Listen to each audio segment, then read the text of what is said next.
Hey y'all, what's happening? Chinese here. Happy Kwanzaa, first day of Kwanzaa. No doubt. I'm here with my friend Brad Stevens out of Chi-Town, Chicago. He's a filmmaker, he's an actor, screenwriter, and a all-around super cool person.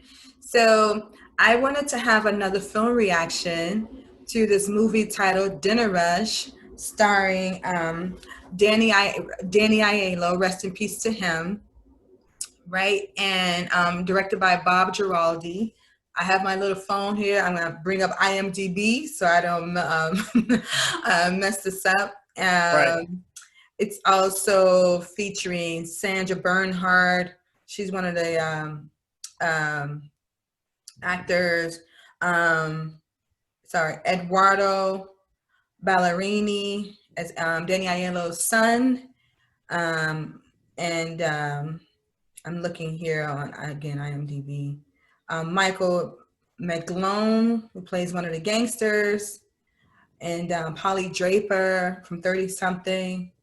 I'm trying to list the Vivian Wu, Manny Perez, uh, popular people, at least the people actors that I've seen, to be fair. John Corbett from Sex and the City, Mark Margolis. Um, yeah, so quite a few talented people within the cast, and some people I didn't name. But Bob Giraldi is director. The writers are Rick Shanesi and Brian Escalada. Real quick too, I just wanted to shout out that according to my research, the screenwriters are from Chicago, and it was originally supposed to be, they wanted it to be set in Chicago. Right. But I guess the executive producers, put the money behind it, and they wanted it to be filmed in Tribeca, New York. And let me just go and say, I'm reading from IMDb. Dinner Rush was released in 2000. The synopsis is: at a popular NYC Italian restaurant on a dramatic busy evening, there are two gangsters, cop detective, food critic, ex-bookmaker owner, his chef son, indebted gambler sous chef. And it's a feature-length joint, and I saw it at the Landmark Cinema in Chicago on the north side around Clark and Diversey, by myself, and because I just love cinema. So Brad, go ahead and introduce yourself, what you do, and did you see this film at the cinema, and when did you see it, and how did it impact you? What's up, y'all? My name is Brad Stevens. I also like to teach. I didn't see the film until actually like a couple months ago when the pandemic first kicked off. We watched it online on YouTube, right? And I thought it was well done. It was kind of like it was a slow burn that still had a lot of action. It makes any sense. You know what I'm saying? That it started off with them around the table, then there's violence, then the movie takes place, and there's no violence really to the end. Right? Right. There's no violence to the end, but there's a constant threat. I always like this sense of how something's in the neighborhood, you know what I'm saying, that, we all got to make our transition, but like the possibility of death was always on the scene with the cook who owed the mobsters money, with Danny Aiello posing some resistance. It was always like death was always in the restaurant as well. Then it finally made an appearance right near the end of the movie. You know what I'm saying? And I like that sense that you didn't see it, but it was knocking at the door. Eventually, death was coming in. Death was coming in. I know you in there. Right. And I just like that feeling. I like this sense, because we talked about this before, about A stories, B stories, and there were like a lot of other sub-stories in it. And part of me was thinking, well, what would it be like if you just pull that story out? Like, would it affect the story? But I guess it does, because it plays into the busyness of the place. And I'm thinking about one particular story between the artist and the painter. The painter and the paint critic, who was just being an asshole. Right. He was the ultimate asshole critic. Right. And so it's kind of like, well, what's I mean, if you pour that story out, would it totally affect the film? Maybe not, but it does because it helps create atmosphere to the sense of what's Tension. going on, tension within, in the sense that this is a busy restaurant and there's some high profile, and even people who think they're more maybe a high profile than they actually are. Exactly. I coming through the restaurants. Cause like I'm getting like an average dude. That paint critic was like, "My name is so," so they'd be like, "Who? What?" Right. That's what he meant. Yeah. Yeah, so I thought it was great on the slide. I thought it was great on the slide. I thought it was great the father son relationship, the tension, Mm. you know. And I love the ending. I love many times how something plays against the music. So like when the Dales came in, "Oh What a Night," and it was playing against, it was a really chill song playing against the violence that was taking place on the screen. I love that counter position sometimes. It just really works to me. It worked so well. So, um, shout out to Bob Giraldi, the director. Shout out to the screenwriters, the two screenwriters, because they really created a wonderful canvas, a wonderful painting of sorts, right? Like I love the soundtrack that brought us in. I love when movies, for example, in Dinner Rush, it doesn't start out with the opening credits. Like it doesn't start out. It started out like you said, Danny Aiello. It was the owner of this Italian eatery, right? And Tribeca, and like they're sitting around the table. He and his co-owner and his, I guess, attorney and such, Right. and they were discussing how Danny Aiello just wanted to sell the business. No, I'm sorry. Yeah, said Danny Aiello wanted to sell the bookmaking business, the Right. gambling business, but his partner, who was 59, he wanted to expand it and establish a website because this was 2000, so it was Right. something still kind of new for people to have websites. The average person to have a website in 2000, and he wanted him to stay in the restaurant and continue to be a host, but he felt like because Danny Aiello's son was the head chef and basically about to possibly take over, he felt, like his son made him feel old, so he didn't want to work at the restaurant anymore. He wanted to establish this online gambling or booking business, Right. and then Danny Aiello was going back and forth, saying he wants to get out of the gambling business, but then ultimately the partner, as he was leaving a restaurant and taking his granddaughter home, he noticed the two gangsters who were after their sous chef for money he owed. And they Right. end up shooting him, spoiler alert, shooting him in the alley, cold blooded, because he wouldn't give over the gambling business, was it? Or it was a gambling business that I Right. guess he wouldn't give over to them. And they end up shooting him in cold blood in New York during the daytime, right after Right. he just, left his granddaughter to a nanny of some sort. So, and then it started the opening credits after he shot in the alley and laid for dead. I love how they just brought us in like that and then started the opening credits. And I thought it was really dope how they intersplice like the cooking and the listing off the specialty of the night, from the servers talking to the patrons, to the chefs, the cooks in the actual kitchen. um how it Right. just kind of like, it's kind of like they were like passing the baton of the dialogue. Okay, we're going to chef ravioli, and then the chefs are talking about it in the kitchen.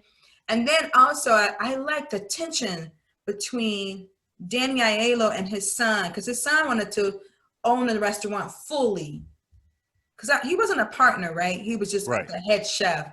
And I like the tension, like he felt like his father didn't appreciate his cuisine, his kind of cuisine that he was introducing to the customers, because his mother at some point was the head chef and she passed away. And so there was tension, like, Yeah. you don't respect me as a cook, as a chef. You don't respect my contribution.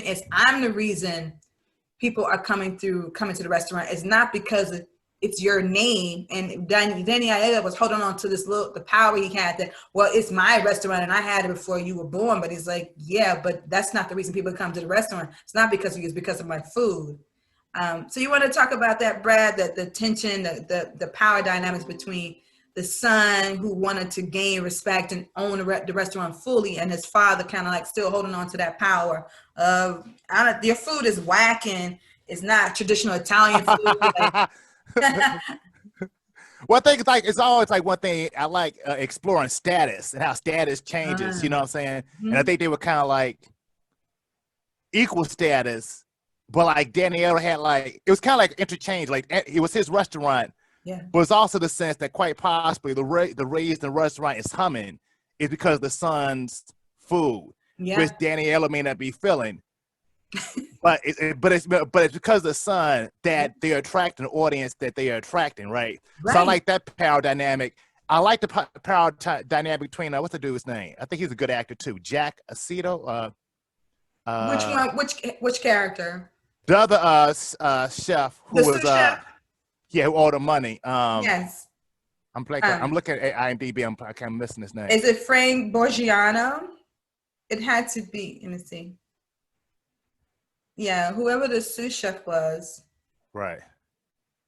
Yeah, it's Frank. His name is his birth name is Frank Borgiano. He played Enrico. Right. And he had the gambling addiction. Yeah, because I like that dynamic too. Because kind of like the sense that that he was a really good cook too. Yeah. Right. And it's in a sense of like challenge. He was like only one of the few chefs in the place that stood up to the son, you know. He was. Who kind of bumping heads. It's kind of like that sense of a status battle there. Not that he was going to take over the restaurant, but the sense that he felt himself that I'm a really good cook too. And one thing that I liked, I caught looking at this go round, is that Danny Aiello really had like a father-like figure towards everybody. You know what I'm saying? You know, very, very fatherly like figure. And I was thinking like talking to his son, but talking to the Enrico, the sous chef. Yeah. Oh, wait a minute. I'm trying to see. Okay, now I'm thinking about Kirk Acevedo, who played Duncan. Yeah. Oh, Duncan. Yes, Duncan. Sorry. Yes, right, Duncan. Right. Yes. Yeah, he played Duncan. Yes. And like when he offered him the money, take this money because I was wondering if Danny Aiello was also had mob ties or not. I wasn't sure if he had no mob ties. They kind of hinted that he was kind of like a mob figure, but he didn't actually kill anybody. Right. Can I like to say it was like very fatherly. We said like, okay, take this money, you know, how he was very fatherly to his son, even though he had that beef. And like two other examples, like near the end, where he's walking through the kitchen. Like this says he had been in the kitchen in a minute, right? And he's walking through the kitchen and he sees the other dude, Harold. He said, "What's your name?" He said, "My name is Harold." He said, and he asked, "Are you Italian?" He said, "No." And it's kind of like really fatherly with him as well, you know. And the same thing with Duncan's girl, the Asian young lady. After he gives Duncan the money, and he's telling her, "Okay, you know, Duncan's gonna take some time off. You should go off. You should go with him. He's gonna need some help, you know." And it was just very paternalistic. He had a paternal sense with working everybody as if they were all his kids, you know. And I get that sense that maybe they looked at him as a fatherly figure, quite possibly. I like looking at the big story, the backstory beyond the story. That maybe they looked at him as a fatherly figure, which I thought was pretty dope. Yeah, I definitely agree with that. I like another component of the story that I like. So we have that head chef who's Danny Aiello's son, frustrated with his father not giving him the restaurant to be the owner. Right, he's frustrated, and then he's also a little envious that his father prefers his sous chef's cooking over his own cooking. Yeah. His cooking is a very highfalutin. It's very like it's fancy, it's shishi fufu shishi, you Right.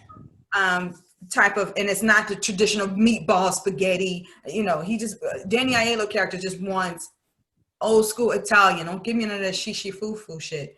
Yeah. And Duncan, the sous chef, was able to deliver that, and he was a wonderful cook. And so I think Duncan also understood that he had power because the owner, his father, loved his cooking. Right. And even the head chef Enrico understood that, yeah, I can't let Duncan go because he's an incredible cook. Right. You know, he may mouth off at me and we're the same age, but you have to understand that he's in fact an asset to the restaurant, regardless. And so there was a little envy there that, you know, that his father, he felt like his father, in some ways, I think he felt like his father liked him a little more. Not loved him, but like there was some favoritism popping off. But I think because Duncan kept it simple and kept it old school Italian, meatballs, because I believe the head chef, the son, he said that we don't serve meatballs. Like I don't even think Right. it's like it's a vegan or a vegetarian restaurant. And you know, I'm not Italian, but I mean, according to what I've seen, like, you know, meatballs and the spaghetti or the pasta, like that's important. And so that also created this kind of gap between the son and the father. And then to bring in the mix of the Sandra Bernhard, who played a critic, a food critic. Right. And they clearly had some relations. Yeah.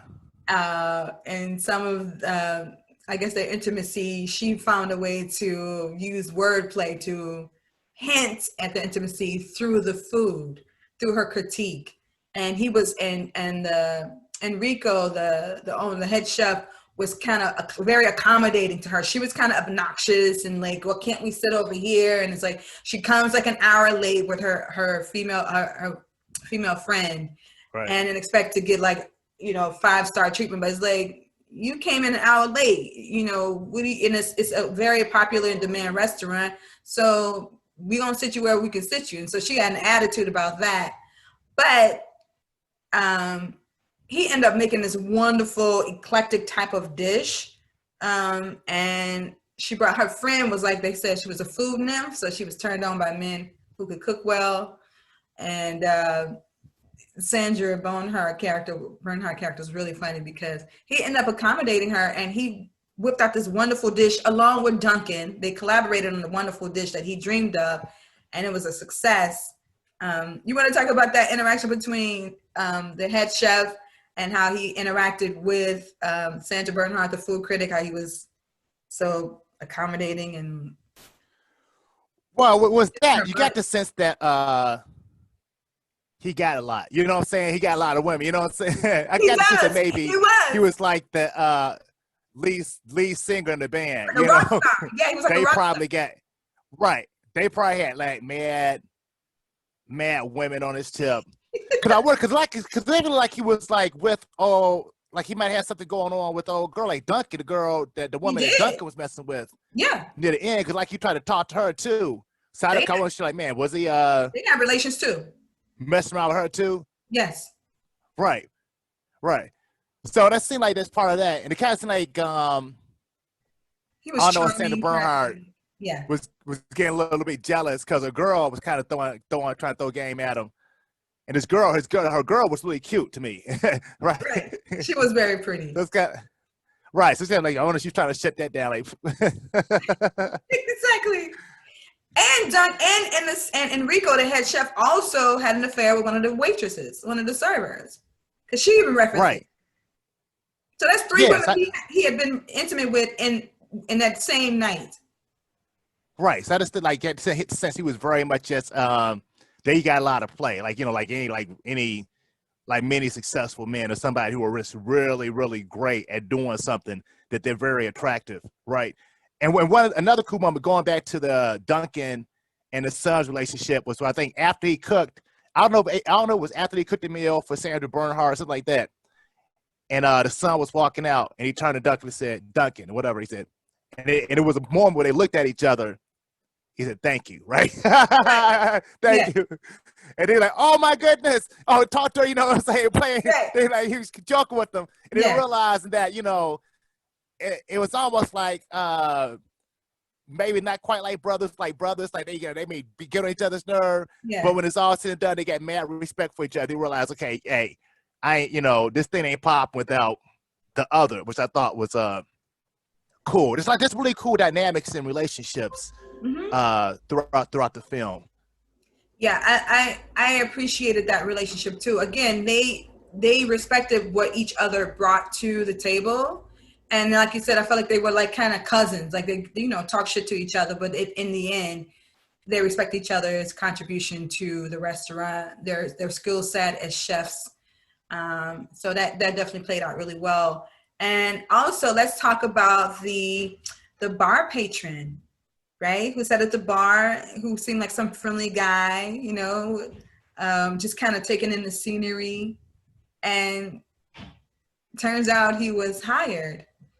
Yeah, He, cause go ahead. right. No, I was about to say that. 'Cause I was wondering, like, I always like to look at the story beyond the story, right? So I Yes. was wondering, like, how many steps ahead Danny Aiello was, like how because this seemed like it was like planned out. You know It what I'm was saying? totally planned. Planned out. So like, so I wonder how far in advance that he knew. Okay, cool. Okay, I'm pretty sure it was these guys. I'm pretty sure they're gonna be coming to the restaurant, Yes. right? How I knew that, and then it just worked out, and even wondering if it was a fluke that the police chief showed up, or was that somewhat orchestrated in some No, form or fashion? Danny Aiello was definitely no, he was the captain of the ship. He orchestrated, Right, like, after those two gamblers murdered his partner, which was also his best friend in the alley. He put the ball in motion, because remember, the gangsters was like, they were like, how did you get a he's like, because Duncan, the sous chef who would have the gambling problem, was like, how did you get a reservation? And I think because the Danny Aiello character, the owner, he put it in motion to finally say yes, they can have a reservation. And then Danny Aiello also spoke about, because even the cop's wife was like, we're never usually able to get, we were able to come in like right, yeah, so yeah, he orchestrated that whole setup. It was like, no, you will not murder my best friend, business partner, and just skate away. Like, no, there will be consequences, fatal consequences for that. But you won't see it coming. right. Yeah, because kind of like I was wondering, okay, why does he do? Because he was an interesting character, the dude for Wall Street. He said he worked for Wall Street. Okay, I'm just kind of like, what's his story? What's his What's his connection story? to all this? Yeah, we got to do in anything? You know what I'm saying? And then like I wonder, and it may not mean anything, but I wonder, like, for example, if the mixed stripes meant anything. You know what I'm saying? Like cause like Oh, when the young lady sat next to him, she's and she beautiful was too. like, oh, she was cute, yeah. And she was like mixed double stripes, something like that. He had stripes on his tie, stripes on his shirt. And I was wondering that was like Like a metaphor. a metaphor or something. I mean, and maybe it wasn't. It's just like in the script. I was wondering like it was had something to do with like a sense of misdirection. Like you got one stripes going in one direction, and the stripes of the tie going in another direction. Yeah. And it sense, and it may not even be that deep, but this thing ain't going where you think it's going, right? That I'm not exactly who you think I am, right? I And this like thing that it going was. Yeah, I like that it was. That I didn't see that coming. right, I just thought, oh, there's some charming. I just because she's like, why did you come here? How did you happen to come here? He's like, oh, I was hungry, and she's like, yeah, right. And that was actually foreshadowing, like, no, you ain't just come. Like, this is. She was smart. yeah, right, She was very right, observant. yeah, So they used her to communicate. So you just walked in this restaurant just randomly. right. So they were giving us hints then, like, no, nobody just, no. not rent. And we Right. know in real life that happens. And sometimes I walk past, I'm like, oh, it's like an interesting restaurant. Let me go in because I like Italian food. But I like how the writer's like, we're going to use her to like create doubt in our mind. Like, why are you just randomly coming here? And then when we discover that he was in fact a hitman, Right. I love those Yeah. kind of surprises. Right. Right. I think did he say something online? Or did he say this is my first time here? And she like get out He of here, something like did. that. He did. Right. So I wonder, like, also like how many times he had been in there. Um, like Ah. see, this just a random question. How many times he No. had been in there, and if he was in there a lot, because I'm thinking quite possibly, man, it might not have been that long because it was a sense that the bartender, who like was like an expert in trivia, they got Yes. the sense that he was there regularly, and maybe he was there that he knew all the kids. They would know a lot of people, but it was a sense that the bartender didn't really know him, you know. Right. But he's probably in there frequently enough.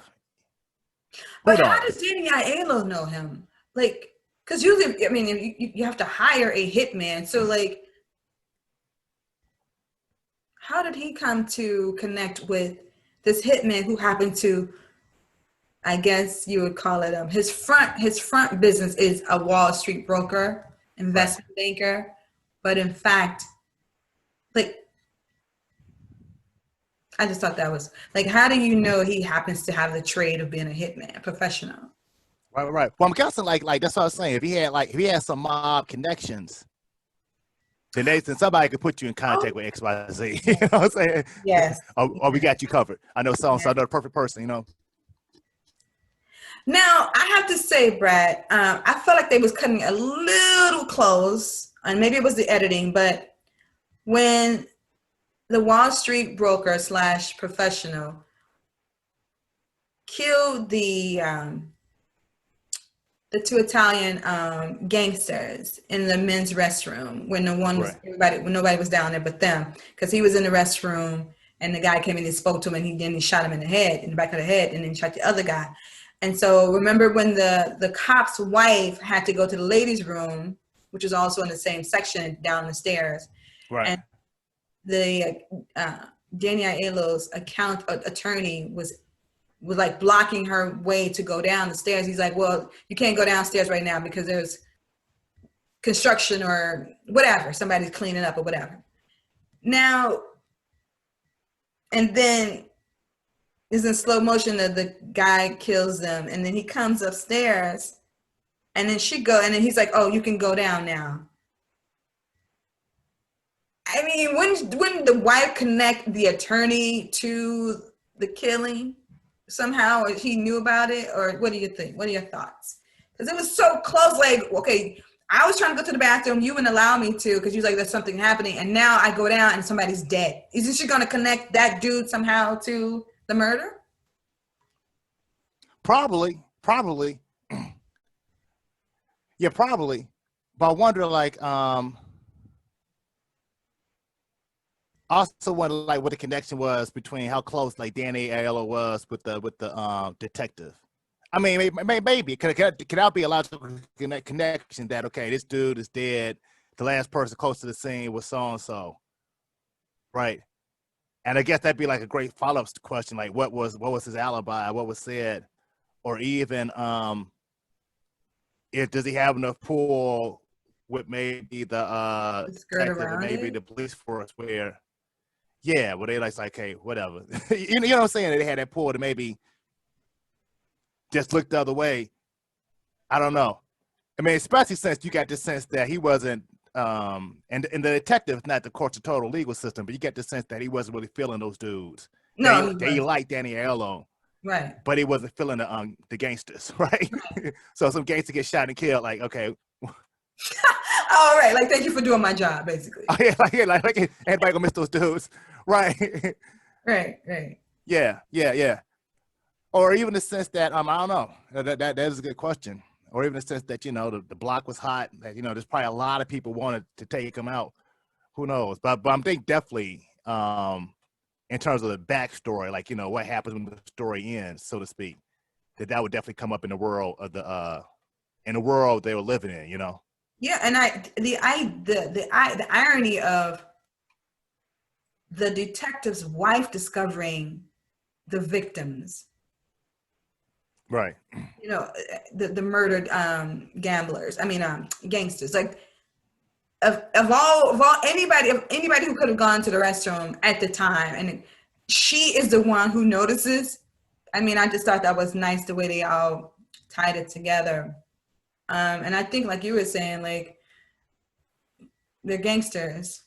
And I think it was great with the writers because the gangsters killed the best friend, the business partner at the top of the movie. So they had no favor with us because some gangsters are cool and you know like you kind of Right. you can root for them because they're good with the family, blah blah blah. But like no, you killed the guy we happened to become fond of at the top of the film. So and he had a daughter and a granddaughter. So I just thought it was interwoven really well, like interweaved really well. Right, right. And to How, that point, I think it's like something like going back to the previous point, the fact that the attorney came back and said, you can go to the washroom now. It's right. almost like, hey, I want you to find this body. I want you to Yes. find this body. Because otherwise, he just like, just dip out and not say anything. But the fact that he came back and told her, you can go to the washroom now, it was like kind of like, I want you to find this body downstairs. True. For Yeah. yeah. Yeah. What did you think about the pacing of the film? How the events unfolded? Like I say, it was nice. It was like a slow burn. Like it was, since it was like it was hectic. It was busy, Yeah. but it's kind of like they said my second time seeing it. Okay, so why am I watching? But what exactly is going on? You know what I'm saying? How do all these stories blend in together? You know, and it was worth the payoff to me because it was so many stories going on that interrelated the other. So it was nice storytelling pace It was. where it held my attention. And I love films like that keep me engaged, but it does have to be like a chase scene every 5 minutes or an Yeah. explosion every 5 seconds. But it's just the storytelling, the acting that keeps you engaged. Hmm. And then leading up to the violence at the end, I thought was really really cool. And I think like a really underrated film. 'Cause I really hadn't heard of the film until Isn't I it? saw it. I saw it earlier this year, this summer, whenever I saw it. And the film is 20 years old. Does it feel 20 years old? Not really. No, not really. I mean, I'm still tripping at 2020, what 200, the 2000 was 20 years ago. But yeah, I kind of want to see this dude's some more of his work. The director Bob Bob Girardi, Giraldi. Bob Girardi, Giraldi. yeah, Bob Girardi. Yeah. Let's talk about Danny Aiello's acting. I'll start. I mean, I thought Danny Aiello was a wonderful actor. Um, you know, he has no problems tapping into his vulnerability. You know, his masculine tenderness. You know, again with the son, with Duncan. Like you said, very father figure. Like the character had a great sense of humor. Um, there's a steadiness about Danny Aiello's acting, and in particular in this film, and he's so like relatable. He's such an honest actor, I find, and I just really enjoyed his nuanced performance in this film. What are your thoughts? Well, I'm looking at his bio. He was kind of tall. He's kind of tall. He's 6'2" and a half. I Six didn't know two. he was that tall. Yeah, I didn't know he was that tall either. Um, but yeah, kind of like I like that too. Like kind of a consistency. Like you know what I'm saying that Yes. about his acting. It's kind of almost like okay, his character in Dinner Rush, and then his character in Do the Right Thing, then his character in what's the name of movie with Natalie Portman? Moonstruck. No, the Professional, where that dude played a hitman Oh, and The he's working Professional with Natalie for Portman. yeah, with Natalie Portman, right? they all had a similar energy. Like, you know, without question, I think as an actor, you're going to bring similar energy to it. But Yes. it's something that really worked, and like an honesty to it. And I'm thinking about the when he was in the restaurant with his son, and he said, "Well, I think I'm gonna sell the restaurant." And his son like thought it was meaning something else. And Dan Aiello said, "Is that what you heard?" Right? I said, "Did I say that? No, I'm not. That's not Yeah. even what I'm talking about." Right? Yeah. And he said it like matter of fact, and it kind of reminded me like how a family member would talk to another family member. But was Yeah. that what you heard? You know, just a naturalness about it. But yeah, I like this energy as an actor. I like this energy Me too. as an actor, and it's and how he embodied characters. I thought was really good, really great.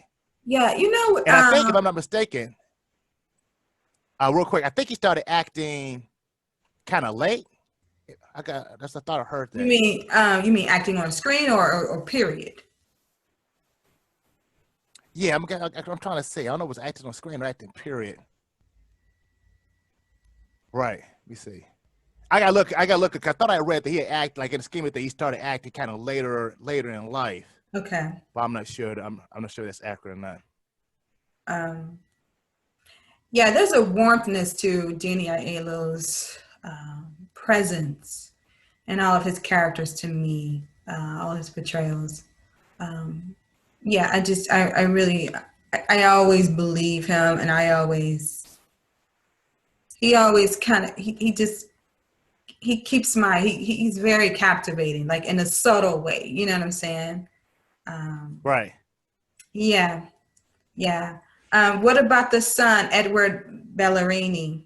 How did you feel about his performance? I thought he was good too. I thought it was good too. I was trying to remember what else he was in. I remember it was an episode of Sopranos. I was looking at his IDB. I think I remember that episode. Yeah. Yeah, I thought he was nice too. Hmm. He Yeah, I probably thought. definitely felt his definitely felt him being disgruntled and not necessarily happy, but also the sense that he was kind of feeling himself, you know, maybe rightfully so. Yeah, I like the dynamic of, him acting in one instance like a spoiled child as it relates to his father and not getting his Right. way at the time that he wanted it, and then having the swagger as it related to the customers. Um, Right. like you saw, like he was very confident, and even like, kind of egotistical in one regard, depending on who he's interacting with, and then like this childlike kind of presence, and when he interacted with his father. Right. Um, Right. and then there was then there was the sensual side of him as he interacted with some of the women. So it was a nice palette, emotional. Right. And he was a nice looking cat. He was nice on my eyes. So Right. Right. Right. and then let's talk about Duncan, the sous chef, his performance. I think he's a really good actor. I remember seeing him in other things, and I think that I like that dynamic. It was like if the son was like this kind of sleek car, so to speak, Yeah, the Duncan was like a Toyota, something like that could go really fast. You know what I'm saying? That could go really fast. yeah. That, you know what I'm saying, that you wouldn't necessarily see in a parade of fancy car, but like it it was fast, it was on point. And I think that was kind of like the kind of energy. Maybe that's why Danny Aiello's character liked him, because that was more of his type of energy too. Even Yes. though his son was a son, that he was like Duncan was meatballs and spaghetti, and Daniela was like meatballs and spaghetti. Right, but I like him as an actor. I'm trying to think. I remember seeing him other stuff as well. I was looking at his IMDb page, Yeah, me and I too. think he has a couple things coming up that's in pre-production, whatever the case may be. So that is lost. Kirk Yeah, Acevedo. Yeah. Oh, he's Puerto Rican. Okay. Um, I thought he was Italian. That's interesting. But yeah, I really liked, like, as soon as he came on the scene, he had my attention. It was clear who his character was. again, with him, very confident, right, and competent as a sous chef, but he had an addiction to gambling, and that's where he was. That was his weakness. Right. But then he showed a vulnerability with Vivian Wu, the hostess of the restaurant. Right. He could be transparent with her, but he wouldn't show transparency outside of being frazzled when he was like listening to I guess the horse track race and they were losing and he kind of lost it and everybody trying to help him out and he kind of snapped on them. So I thought that right, he snapped on them. He was really mad, at himself, but he snapped on them. So I thought he did a wonderful job too. It was just a really strong, it was a really solid cast, and Danny Aiello being the captain of the ship of the cast, he really did a wonderful job. So and like I kind of like those characters. That's kind of like, damn, it's kind of hard to watch. Like he was a good actor, but it's kind of hard to watch from the standpoint that they gonna fuck themselves up. You know what I'm saying? That they are gonna, it's kind of remind me of the movie Denzel did when he was like the airplane pilot. Oh, Flight. Right. And it was that scene where he was trying, like, he was in the hotel and it was like, hey, not to drink, go into the thing and drink. Yeah. But and eventually you knew he just drank, boom. I knew it was gonna happen with this dude. Like, you know what, dude, and I'm sure he had an addiction. You had an addiction. Man, don't make right. I guess it's all you're like, you're gonna fuck up and make the bet. Right. And I'm just guessing that even though these gangsters are dead now, that that quite possibly that's the they're gonna play out again. That this probably ain't the end. Look at it, the big world of this play. This That's probably true. ain't the end. Yeah, that's true. It's because you, according to my research or just in real life, like you have to want to stop the addiction. You have to be fed up and like at your wit's end. Like nobody else can make you not. Right. It has to come from you. It can't come from Danny Aiello. And so he's kind of forced to get into gambling rehab. It wasn't his decision. So he's definitely going to probably have relapse, right? Yeah. But he will not be bailed out again, at least not by Danny Aiello's character. First of all, what was his character's name? Because I keep saying his character was named Louis Copra. Yeah. Louis Copra. Yeah. In Dinner Rush. Let me show the again, this is the movie Dinner Rush. So you guys, please check out Dinner Rush. I know Brad and I pretty gave away everything, but I think you can still enjoy the movie as it unfolds, to see the performances, to hear the dope ass soundtrack, which I loved. And and also real quick, China, real quick, the movie is 20 years old. So you should have saw it by now. Yeah, I mean, it's available on YouTube. You can watch it on YouTube. No doubt, yeah. For free. But it makes sense. It's 20 years old, but it doesn't, outside of the payphone that Duncan uses, it doesn't feel right. I don't know where the hell these 20 years went so fast. But no doubt, yeah. December 26, 2020. And I definitely highly recommend. And then, if you guys want to see, Danny Aiello, rest in peace to him, because he passed away this year. Was it this year or last year? Let me see.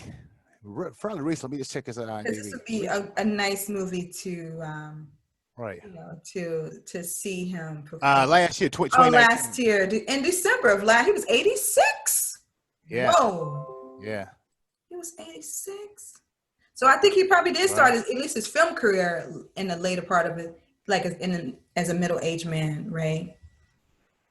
Right. I'm saying they had like some minor roles like in The Godfather, like in the 70s.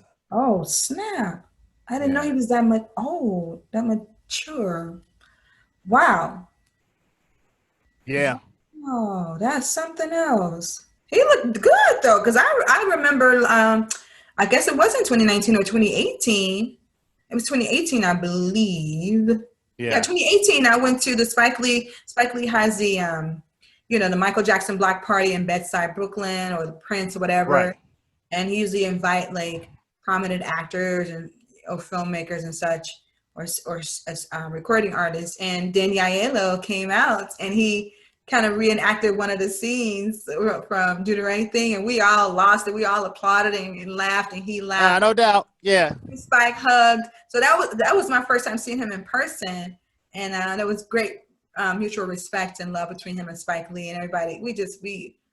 It was wonderful to see that, and and that was in 2018 of August, I believe. So respect to Danny Aiello, wonderful actor, and so if you want to see Danny Aiello kicking booty in another film, definitely highly recommend Dinner Rush. It's a great film, and especially it's gonna definitely make you want to grab some wine or eat some food because the food looks mad yummy. I love Italian food. So, are you an Italian food person, Brad?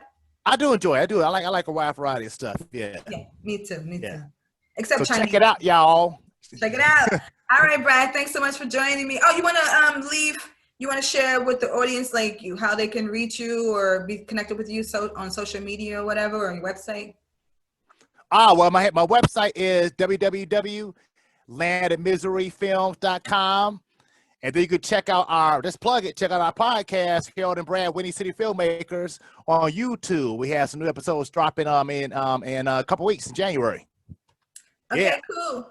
And you all, you can also download my film, Sweet Thing, on my website, ChinaLColston.com. You can also buy a Sweet Thing t-shirt. It's $25, $5 for shipping. Go to my website and you can see all of that, or download Dark Seed on Amazon Prime. Okay? All right. Take care, Brad. Peace. Chinese. Peace.